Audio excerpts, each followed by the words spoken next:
For 20 years since our marriage, I thought I had dedicated myself to serving my husband and mother-in-law. However, I was abruptly informed by my husband that we'll be living with my mother and sister from next month. To add insult to injury, my mother-in-law scorned me with, "Parasites from outside should go back to their own home." That's when I finally woke up. Understood. Then, I'll take my leave. With those words, I left the house the next day. But as furniture and appliances began to be moved out, and my husband and his family became furious upon hearing that I had moved into a new condo reputed to be worth $2 million, they came storming over. My name is Olivia Brown, 48 years old. I work in the accounting department of an air conditioning company. I live with William, 2 years younger than me, and my mother-in-law, and we have no children. William and I first met when he joined the large real estate development company where I was working. At first, I simply saw him as a modern man, watched by female employees and older male employees alike for his charming looks. But for some reason, William said to me, "Other accountants seem a bit standoffish, but you, Olivia, have a warmth about you, true to your name." He started handing almost all his paperwork to me. However, whether due to his naturally clumsy nature or carefreeness, I often ended up working overtime to correct his paperwork mistakes and last-minute submissions, despite his immediate apologies. Smart, or should I say, quite sly. Though I maintained a pleasant facade, inwardly I felt bitter each time. Yet, when he noticed I was struggling with the office supplies, he would bring me stationery he recommended, making it hard to see his actions as mere flattery. Eventually, I found myself cleaning up after William, wondering if I was also being won over. Our relationship took a significant leap when I fell ill on the commuter train. Perhaps due to the busy season's late hours, I couldn't bear the rush hour crowd and started feeling dizzy. Managing to make it to the company's nearest station, I collapsed on a bench, unable to move, fighting off nausea. Noticing my condition, William ignored my protests about staining his suit and, following the station staff's directions, carried me to the station's medical room. After taking some medicine I had with me, I lay down for a while. Eventually, the dizziness subsided, and after contacting my company again, my supervisor instructed me to go home. Despite my refusal, William was ordered to make sure I got home safely, and I ended up accepting his escort. The next day, after apologizing to my boss and colleagues, I visited William in the sales department to explain and apologize to his supervisor. "I caused you a lot of trouble, and I'd like to do something to thank you." Well then, how about you treat me to dinner this Friday? It's just before payday, and I'm kinda short on cash. William's unreserved request made me burst out laughing as I agreed. I had intended it to be a one-time meal, but now that I've gotten my paycheck, "Let me treat you today as a thank you," he said.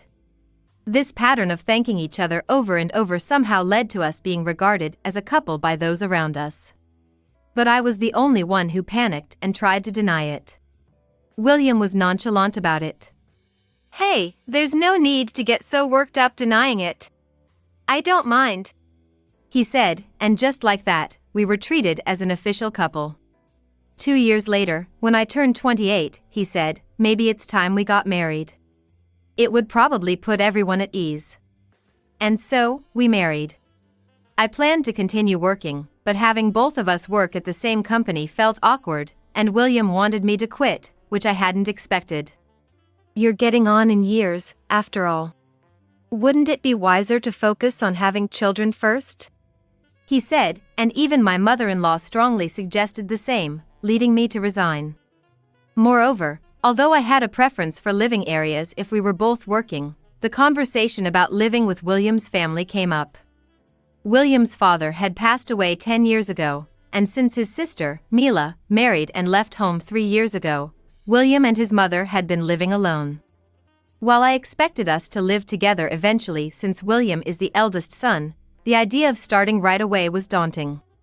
But when it came to William moving out, his mother was vehemently against living separately, fearing she'd be left alone. I was persuaded that it would save on rent, and so we began our life living together at the same time as we got married. Life was peaceful at first. My mother-in-law, a graduate of a prestigious university who married an elite man from her workplace, took pride in Mila, who had also married well. To William, however, she seemed less interested, despite him being her eldest son. Mila, living about 30 minutes away by train in a condo, often begged her mother to help with household chores. "Mom, please come and help. I'm too busy every day to handle the chores." Flattered by her beloved daughter's pleas, my mother-in-law would say, "Honestly, that girl just can't manage without me," and dutifully went to my sister-in-law's condo, taking care of all the household chores like cooking, cleaning, and laundry, almost like a housekeeper, not entirely displeased with the arrangement. But there were times when even my mother-in-law couldn't handle everything alone, or when Mila took a day off to enjoy afternoon tea at a hotel with her, and I would be called upon to help. However, my mother-in-law generally didn't interfere much with William and me, making cohabitation smoother than expected. Considering that, helping out at Mila's occasionally didn't seem like a big deal. But one day, Mila and my mother-in-law planned a one-night trip to a nearby hot spring for rest.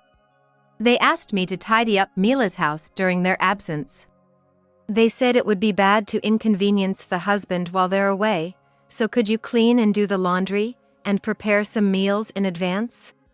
After being given a list of detailed instructions, I saw my sister-in-law and mother-in-law off, then used the key they gave me to enter my sister-in-law's condo and started tackling the household chores as I was told. I efficiently completed the cleaning, laundry, and ironing. But when it came time to store the side dishes I had prepared at my in-laws' house in the fridge, I remembered being told, "Make sure to chill my husband's favorite brand of beer. Otherwise, he gets in a bad mood." However, when I checked the fridge, there was not a single beer bottle. Instead, it was filled with mineral water and beauty drinks Mila drinks every night. "I should have checked before going shopping," I muttered to myself, but it was too late. Reluctantly, I went to the nearest supermarket, but they didn't carry the specified brand of beer. My brother-in-law's preferred beer was a Belgian brand, not as readily available as domestic brands at any supermarket. Initially, I thought, if this store doesn't have it, another surely will. However, after visiting nearby supermarkets and chain drugstores that also sell food, I couldn't find the specific brand anywhere. At the time, map apps weren't widely used, and I was unfamiliar with the stores around my sister-in-law Mila and Owen's condo area. Despite my rushing around, time passed without success in finding the beer. Resigned, I hailed a taxi to the nearest department store and finally found the beer in the liquor section of its basement. By the time I returned to the condo, it was nearly 5 p.m. Just as I thought to put the beer in the fridge and head home, I saw Owen standing in the living room. "Owen, you're home early." As I said this, I began to tidy up the apron and the bag of food storage containers left on the living room sofa, but then Owen confronted me, asking, "What's all this about?" My wife told me we had hired someone to take care of the house. Owen explained that he had initially wanted to bring his mother from their hometown to live together, considering their full-time work schedules. "Like my wife's family, my father has passed away, and being an only child, my mother has no one else but me. I asked her to live with us in exchange for her help around the house." However, Mila had argued, "Then I want my mother to come and live with us too. It's unfair and dishonest to favor only your mother." Following discussions, they agreed to hire someone for housework, sharing the cost, instead of relying on their parents. But in reality, they had secretly been calling on his mother and me to do the work. In reality, behind the scenes, my mother-in-law and I were secretly called upon to take care of the household chores. Upon discovering the truth, Owen immediately contacted Mila's cell phone. Fearing trouble, Mila and her mother rushed back from their hot spring trip only to end up in a huge argument with Owen, who demanded an explanation. It turned out that Mila had been using the money meant for household help on her own beauty treatments and leisure time with her mother. Eventually, my mother-in-law apologized, promising to be more careful in the future to settle the matter. However, it later came to light that Mila and her mother had been lavishing an attractive stylist from their favorite hair salon with expensive gifts and going out for drinks after. Given the previous incident, An enraged Owen refused any mediation attempts by his mother, leading to an inevitable divorce. Since Mila and Owen had only been married for about 5 years and their condominium was rented, there were no disputes over property division, and the divorce was finalized without alimony. The divorce and the workplace gossip became too much for Mila, who had been scouted by another company, leading her to change jobs concurrently with her divorce. But even in her new role, she struggled to build her career, taking out her frustrations on me, blaming me for all her life's setbacks. It's all Olivia's fault. If only you had handled things better, none of this would have happened. You've been the stumbling block in my life. Misguidedly blaming me, they started to hold me responsible. Moreover, as I was grappling with fertility issues, my mother-in-law mockingly said, "I wanted to see my grandchild, but from such a wicked woman, I could never have loved it. Maybe it's for the best." Overwhelmed by the injustice, I couldn't help but cry. What shocked me more was William's reaction to my tears. "If you're going to cry and regret your sins now, why couldn't you have just done what my sister and mother said? I'm the one who should be crying because of your mistakes."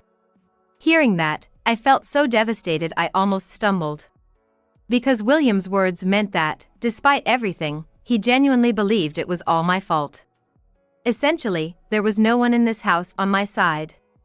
Realizing this, I immediately thought of divorce, but having quit my job to become a full-time homemaker, mentioning divorce wasn't something I could easily do.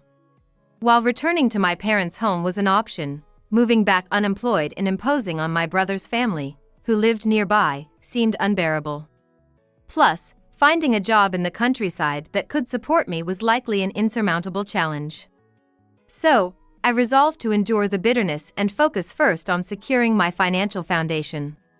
I quietly found a part-time accounting job using connections from my previous employment, convincing my mother-in-law and William by tearfully arguing. "I can't bear being a stay-at-home wife when we're struggling to have children. Let me at least work part-time to help with the finances." Granted permission, I started working the following month. Despite knowing any lapse in household duties would invite scorn and possibly demands to quit my job, I persevered, pushing through fatigue and illness, refusing to compromise at work, and seizing every opportunity to improve. Of course, I made no compromises at work either, seizing every chance to improve, however slight, and continued to strive without missing any opportunity. This effort paid off when I was promoted to a full-time position within 2 years and, 5 years later, joined my current company at the invitation of a former supervisor, continuing to work hard. Then, one day, 20 years into our marriage, after dinner as I was washing dishes, William came into the kitchen and asked me to join him in the living room for a talk. It was unusual for him to seek me out, as he typically enjoyed his time with his mother, ignoring whatever I did around the house. Entering the living room, before I could even sit down, William abruptly announced, "This is already decided. Next month, we're going to live with my mother and sister." To my astonishment, his mother added, "My daughter says she needs to recuperate at home due to overwork at her new job. It's best if she recovers here, and we don't need an outsider freeloading off us." She then approached me, saying disparagingly, "A parasite like you should go back to your own home," gesturing dismissively as if shooing me away. My mother-in-law and William were smirking at me, trying to gauge my reaction, but inside I was thinking, this just saved me a lot of trouble, and I couldn't help but smirk to myself. Then, turning to both of them, I smiled slowly and said, "I understand everything you've said. So, I'll be leaving tomorrow afternoon," and with that, I retreated to my room, leaving the two of them looking as dumbfounded as I had been earlier. The next morning, after seeing William off to work, I waited for the second-hand goods buyer I had contacted the night before. My mother-in-law, unaware of what was happening, was taken aback by the sight of the unfamiliar men, but we quickly got to work regardless. From the kitchen, we started with the refrigerator, oven range, dishwasher, rice cooker, my mother-in-law's favorite soda maker, the dining set, and of course, the IH cooking heater wasn't forgotten. Next in the living room, we listed the TV, air conditioner, the diligently working robot vacuum cleaner, the AI speaker, the off-season hot carpet, and the sofa set for pickup. Then, the fully automatic washing machine, William's room's PC desk and bookshelf, and also the air conditioners, beds, dressers in my mother-in-law and William's rooms were quickly appraised. As the buyer began making a call, my suddenly aware mother-in-law rushed over in a frenzy. "Hey, what do you think you're starting here? Invading people's bedrooms like this?" She scolded in a shrill voice. I calmly responded, "Well, as the so-called parasitic outsider, I thought I'd at least take care of my own possessions before making my exit." Just then, the buyer's reinforcements arrived. In no time, the listed furniture and appliances were being carried out of the house. Overwhelmed by the efficiency of their work, my mother-in-law could only pace around anxiously. After removing all the room's LED lights as a final touch, the workers quickly left. Left behind were only William's PC placed directly on the floor, the bedding for the beds, and a pile of my mother-in-law's cosmetics. My mother-in-law once again snapped, "Wait a minute. You think you can do this and just get away with it?" I simply replied, "The rest will be handled by my lawyer." And with that, I took the carry-on bag I had packed the night before and left my in-laws' house. A week later, William, my mother-in-law, and my sister-in-law Mila, having been contacted by the lawyer I hired, rushed to the lawyer's office on the same day. When I arrived late, I was immediately met with shouts of indignation, calling us here and then showing up late, what a disgraceful woman. But when the lawyer sharply stated, "We did not summon you here. You showed up unannounced immediately after we informed you that future negotiations would go through us," William instantly became subdued. Then, as if seeking revenge for her son, my mother-in-law stepped forward aggressively. "Now that we're face to face, let's talk. After you left like a thief in the night, you surely can't expect to come back unless you're willing to grovel and show remorse." She said all this in one breath, glaring at me. Mila and William were also nodding vigorously beside her. They must think I'll jump at that offer without a second thought. What wishful thinking.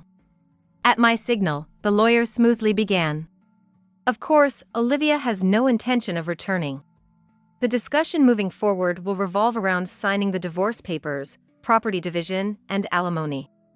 The trio, surprised by these words, burst out, "Divorce? Property division and alimony? How dare you, creating an unbearable racket." When things became uncontrollable, the lawyer cleared his throat menacingly to quiet them down. But as I calmly stated, divorce is a settled matter. If you do not agree, we are prepared to go through mediation or even court. They began to raise their voices, about to protest again. However, they quieted down once more when the lawyer cleared his throat again. After some whispered discussions, they reluctantly signed the divorce papers presented to them. However, when the conversation turned to property division and alimony, their attitudes soured again. "Property division? The nerve! You were just leeching off William with your petty part-time earnings. I should be the one receiving alimony for having to deal with such a failure of a wife. I won't pay a dime." They began to hurl insults. That's when I pulled out the last 5 years' household budget and copies of the bank statements I used for managing expenses.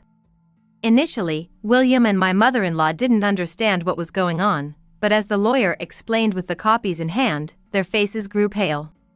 It turned out I had been the one covering nearly all living expenses, amounting to about $6,400 a month over the last 5 years. "Impossible.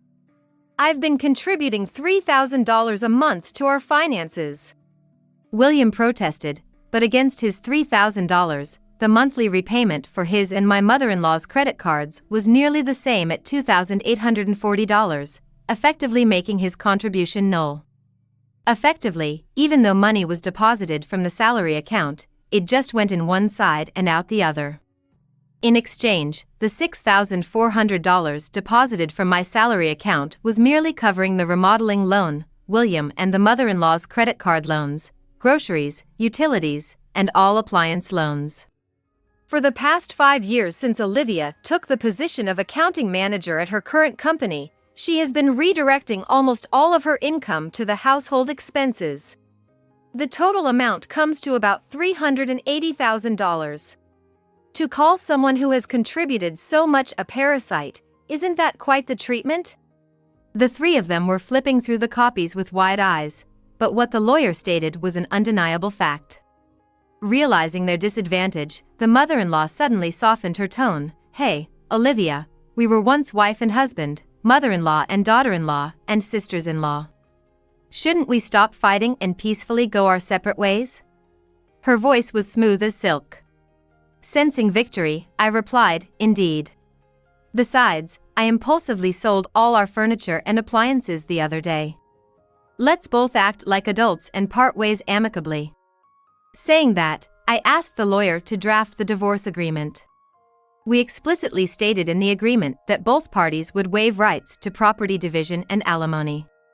Additionally, to ensure everything was ironclad, we went to a notary office to have the agreement officially notarized, then parted ways with a handshake, ending our 20-year marriage. However, that wasn't the end of the story.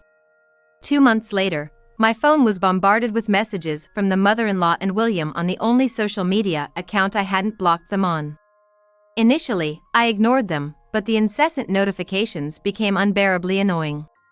Hearing they were even showing up at the lawyer's office demanding to see me, I decided to meet them one last time to officially end this chapter.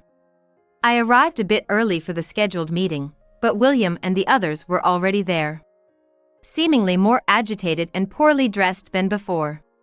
Upon seeing me, William immediately barked, "Is it true you bought that luxury apartment by the station that costs over $1 million?" I did choose a property not affiliated with William's company, but as they say, a snake always finds its path. They must have heard about it from somewhere. And then the mother-in-law also raises her voice in anger, supporting William. "Where did you hide such money? If it's property acquired during the marriage, it's supposed to be communal property, you cheater." Good grief, what a noise. I reminded the two, who were agitated, of the existence of the notarized document stating that we had mutually agreed to renounce our property division. It seems they had completely forgotten anything inconvenient to them. William and my mother-in-law turned pale momentarily but quickly recovered and started barking again. That's the same as being deceived. The one who hid it is to blame, obviously. This time, my lawyer took over and crisply explained, "The funds used to purchase the apartment Olivia bought came from the capital gains realized by exercising the stock options she received upon joining her current company. These were gratuitous stock options and do not fall under securities that could be divided as marital property. If you still wish to claim rights, we'll see you in court." However, my mother-in-law still aggressively said, "Oh really? If that's your attitude, we'll see you in court for anything. Then, I will also formally request alimony from you. Considering how openly you were searching for a new spouse even before our divorce was finalized, the psychological damage was significant." This statement visibly paled my mother-in-law. Turning to my sister-in-law, who sat dumbfounded beside my mother-in-law, I stated firmly, "Of course, I'll also be claiming compensation for the mental anguish you've caused me. After your divorce, the barrage of insults and harassment you've directed at me has been thoroughly documented." As I laid out a voice recorder, USB drives, and printed screenshots of messages, my sister-in-law's face turned a ghastly pale. For the final blow, I smiled sweetly and said directly to my sister-in-law, "By the way, you're familiar with Amelia Williams, aren't you? She's actually the daughter of my immediate superior." As I maintained eye contact, her complexion turned even paler. In the midst of this turmoil, I had briefed my current employer's senior management to a certain extent about the situation and sought their advice. It turns out, my boss, Executive Williams, has a daughter named Amelia. She's a bright and lovely young woman I've met several times at company BBQs and other events. However, Amelia has been on medical leave due to mental health issues, exacerbated by relentless harassment from her superior at the company where she started working after graduate school. And that superior was my sister-in-law. After my boss and Amelia's mother divorced when Amelia was in elementary school, they've had no contact with each other since then. So, when Smith asked if I could spend some time with Amelia, helping her with shopping and meals for a change of scenery, I was more than willing to help. While most of our conversations revolved around listening to Amelia's experiences, I was stunned when my sister-in-law's name came up. At the same time, I found out that my sister-in-law's supposed medical leave was a complete lie. In reality, her treatment of Amelia had become a problem at work, and she was under a home standby order. This was bad news. I had to rush into preparing for a divorce as soon as possible. Because if my sister-in-law were to be demoted or fired, she would undoubtedly come to live with us at the in-laws' house. Then, it was clear that I would be put in an even more difficult position, both financially and mentally. As I was pondering how to initiate a divorce in my favor, being ousted by William and his mother turned out to be a blessing in disguise. I went to the trouble of conspicuously selling off the furniture and appliances first. The creation of a fair settlement agreement relinquishing claims to property division and alimony was, of course, due to the employee stock options I had. Given William and his mother's wastefulness had left us with hardly any savings, a strict division of assets would have resulted in me shouldering the majority of the costs. And without any substantial assets, winning an alimony judgment would guarantee nothing. Hence, it was necessary to play up the living expenses card before waiving the property division to make sure I came out on top. Finally, William, his mother, and his sister came to realize everything. The foolish trio, who thought they could continue their lives as usual without me, the parasite, and not need anything else, trudged away with their shoulders slumped. The downfall of the three of them afterward was severe. Following my eviction, the mother wasted no time in spreading word among friends, relatives, and even mere acquaintances that despite not showing us our grandchild's face, she insists on working part-time. I'm determined to cut ties with such a daughter-in-law and my son. She didn't stop there but also hinted, so, if you happen to know any suitable young ladies, I'd very much like to arrange a meeting for my son. Of course, among those approached, people with good sense reportedly sneered behind the mother-in-law's back, saying, even so, looking for the next partner before even divorcing the current wife? Isn't that absurdly out of touch? Moreover, to impose such conditions, how highly does she think of her son? The conditions that the mother-in-law set for William's ideal wife were outrageous. Firstly, she must be in her early 20s. Anyone older would have too much of society's stench on them, starting all that nonsense about equality in marriage, right? She supposedly blurted out. This alone was shocking enough, but the mother-in-law's rampage didn't stop there. Of course, she'll have to sever ties with her own family, but before that, we'll need a pre-transfer of inheritance, so some wealth and financial power are necessary. And, can she be checked by a doctor beforehand to ensure she can bear children? She went on, causing listeners to recoil in horror. And without noticing the cold stares around her, she concluded with, and naturally, being tall, stylish, and beautiful is a given, so please take care of that. Not surprisingly, no suitors came calling to the mother-in-law's door, and out of desperation, she bombarded people with calls and messages asking for matrimonial prospects. But she was either politely refused with "unfortunately, we don't know anyone who meets those criteria," or simply ignored. Eventually, as the saga of the divorce spread from relatives to friends and neighbors, they became the subject of whispers, labeled as the shameful mother and son. Having behaved arrogantly until then, the harsh judgment they now faced was too much to bear, leading to them shutting themselves in at home, avoiding the outside world. From inside their house, the mother-in-law's screams, shouts, and the sound of breaking dishes started to be heard frequently, becoming the subject of gossip. Previously, whenever frustrated, the mother-in-law would take it out on Olivia or dissipate it through wasteful spending. Now, without Olivia as a scapegoat and unable to indulge in shopping or short trips for stress relief, she might be lashing out at home. Meanwhile, William had been dumping all household financial responsibilities on me since we got married. He seemed to have no clue about managing finances. Even after the lawyer explained it clearly, he arrogantly assumed, if she could come up with the living expenses, then I can easily do it too if I set my mind to it. However, my mother-in-law and sister-in-law, who were supposed to take over the household chores for me, just abandoned everything, finding it too bothersome. Meals were all either delivery or ready-made from the department store's basement, and they only relied on housekeeping services for cleaning and laundry. Everything else was just as you'd expect, leading to a financial breakdown in just 2 months. The credit card I had given my mother-in-law for living expenses was quickly confiscated, and meals were reduced to toast and coffee for breakfast, instant noodles for lunch, and discounted items for dinner. Laundry was done all at once only when they ran out of clothes to wear, and cleaning was done only where it was visible. It's likely that the consequences of a nutritionally unbalanced and unsanitary lifestyle caught up with him.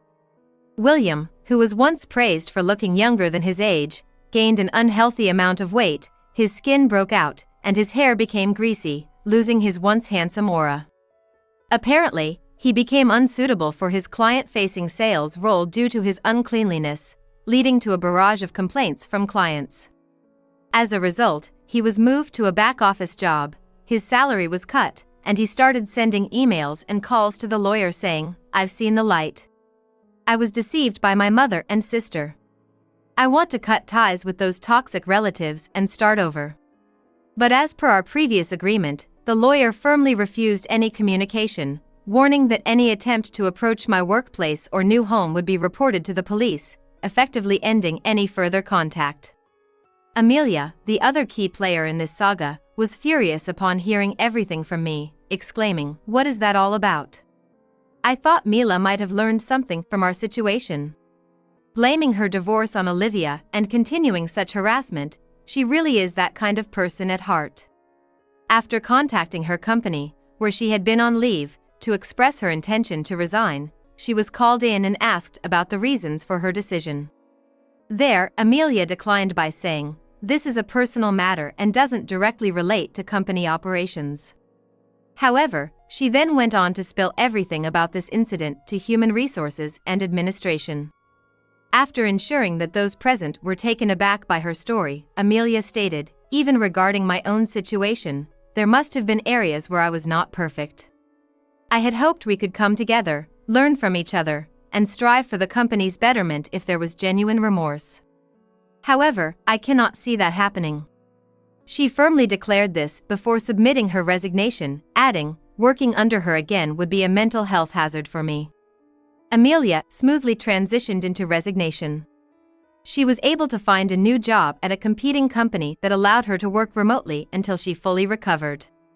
Inside her former company, everyone was reportedly shocked to learn that Amelia, who had been on leave, suddenly resigned. Rumors circulated that the reason for her resignation was the continuation of Mila's harassment even outside the company, leading to an uncontrollable situation. Among the juniors and colleagues who admired Amelia, known as one of the leaders among the young staff, many started to consider their future and consequently left the company for new opportunities. Seeing the significant loss of promising young talent, the company's senior management hastily convened discussions and reportedly issued a final ultimatum to Mila, stating, "After your home standby period is over, you will be transferred to a subsidiary in another state. We only want to hear yes as an answer." Despite Mila's resistance, claiming the punishment was unfair, she was subtly threatened with dismissal and reluctantly transferred to a regional subsidiary. Upon arrival, she found that rumors had already spread, leading to her complete isolation, with no one, not even for work-related conversations, willing to engage with her. Desperate, she reached out to William and her mother, only to be harshly rejected and blamed for the situation. "We don't need an unemployed person coming back here. Who do you think caused all this?" "Exactly. You were the real plague, the true parasite," she was told. Now, she continues to work in obscurity at the subsidiary, shunned by everyone. Meanwhile, after finalizing my divorce from William and wrapping up the entire ordeal, encouraged by Amelia, I remarried Mr. Smith, the executive, after about half a year of living together.